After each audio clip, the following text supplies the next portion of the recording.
Assalamualaikum dan salam sejahtera. Saya Zulia binti Abdul Rahim, nombor metrik 250348. Tajuk tugasan saya, klasifikasi negara maju dan negara membangun. Apa yang dikatakan dengan negara maju dan negara membangun? Setakat tahun 2022, terdapat 195 negara yang direkodkan wujud dalam dunia.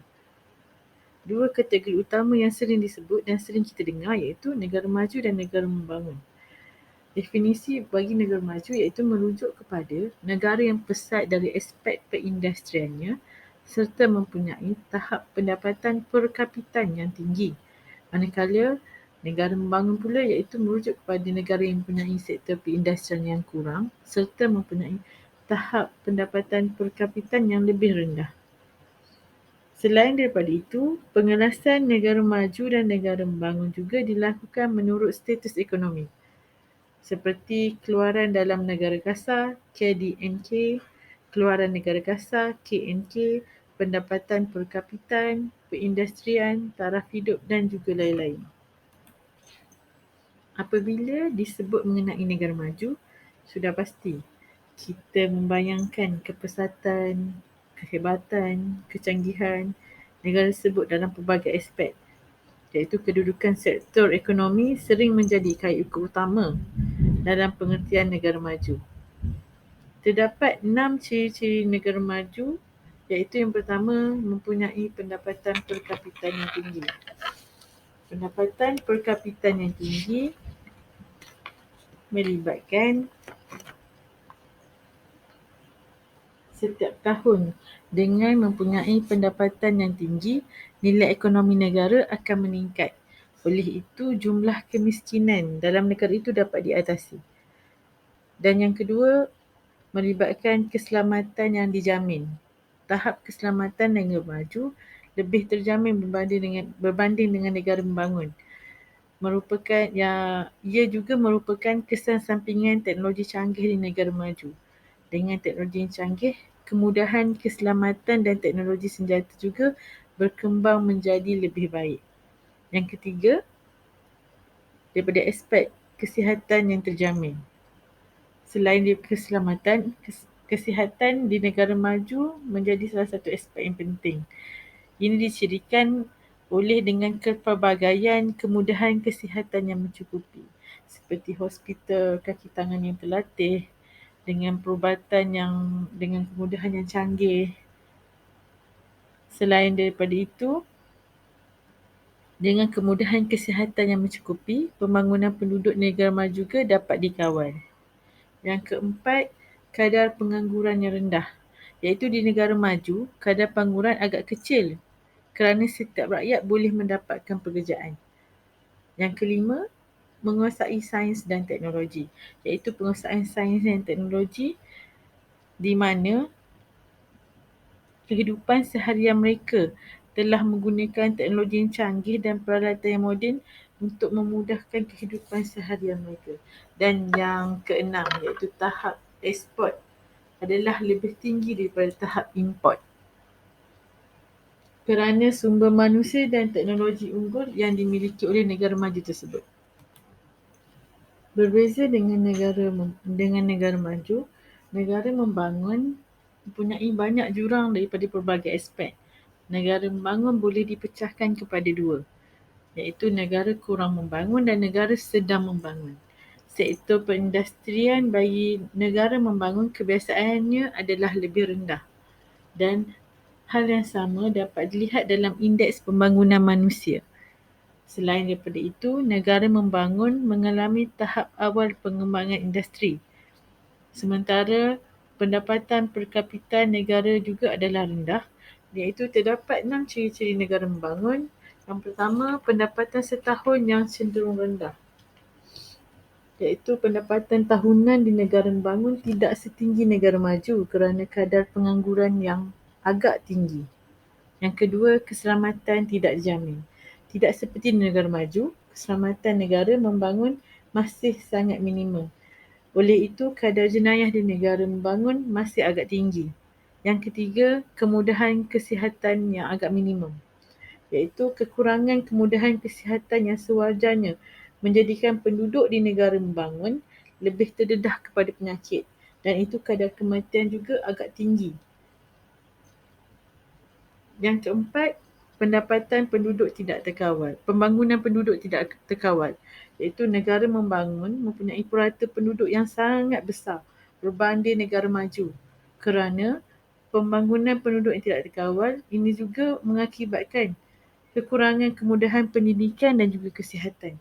Yang kelima, kadar pengangguran, iaitu di negara membangun, kadar pengangguran masih agak tinggi kerana kekosongan jawatan yang tidak sekata. Oleh itu, tahap pendidikan yang tidak sekata juga merupakan salah satu penyebab kadar pengangguran yang besar. Dan yang keenam, import lebih tinggi daripada ekspor. Oleh kerana pengurusan sumber asli dan sumber manusia yang rendah di negara membangun lebih kerap membeli barangan dari luar negara.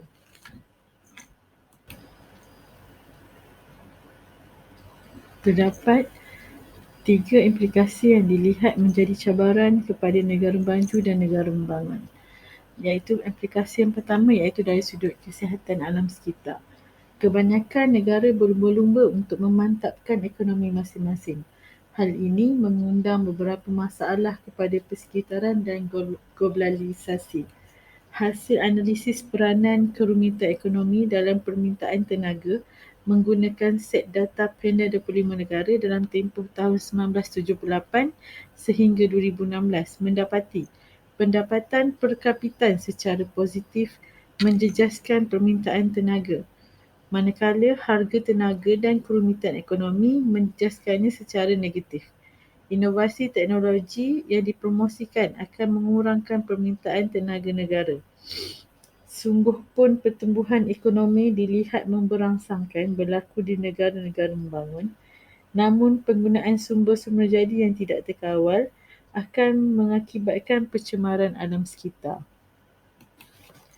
Implikasi yang kedua yang dapat dilihat daripada sudut kadar pengangguran. Peningkatan kadar pengangguran di negara-negara membangun terutamanya sedikit sebanyak sangat berkait dengan struktur ekonomi dan peredaran zaman. Sebagai contoh, dunia moden. Ekonomi digital, ekonomi digital, penggunaan teknologi digital, peningkatan produktiviti dan menyokong pembangunan sosioekonomi. Pengenalan dan penggunaan teknologi digital dalam proses ekonomi meningkatkan produktiviti dan membolehkan seseorang mengambil bahagian dalam rangkaian nilai global. Pendigitalan menyumbang kepada peningkatan kecekapan dengan mengurangkan kos transaksi, menghapuskan asimetri maklumat dengan menggunakan skala ekonomi dan kesan rangkaian. Disebabkan faktor ini, ekonomi digital telah meluaskan akses kepada sejumlah besar pasaran dan perkhidmatan seperti pendidikan, kesihatan, kredit, sumber khayaliat dan pembiayaan melalui orang ramai. Namun begitu, tidak dinafikan timbulnya permasalahan lain akibat daripada pertumbuhan ekonomi digital.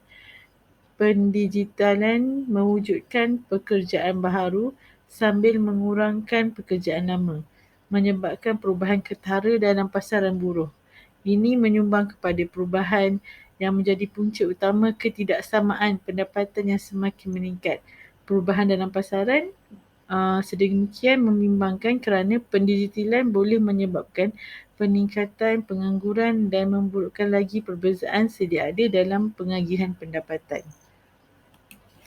Dan implikasi yang terakhir iaitu penghasilan dan kelangsungan sektor peternakan. Bagi negara-negara membangun, sektor ekonomi mereka yang kurang tertumpu kepada sektor perindustrian masih banyak bergantung kepada sektor-sektor pertanian dan peternakan selain daripada sektor perkhidmatan. Sebagai contoh, pada peringkat global, pengeluaran ayam membekalkan protein haiwan yang berkualiti tinggi dan berpatutan peluang tinggi untuk pelaburan, peluang pekerjaan dan sumber pendapatan untuk pekebun kecil di seluruh dunia. Namun begitu, apabila penularan wabak COVID-19 telah banyak menjejaskan kemampuan pelbagai sektor pengeluaran haiwan seluruh dunia dan pengaruh ini lebih teruk di negara membangun. Kesimpulan yang dapat saya simpulkan di sini, pelbagai jurang dari pelbagai aspek dirasai oleh kedua-dua negara maju dan juga negara membangun.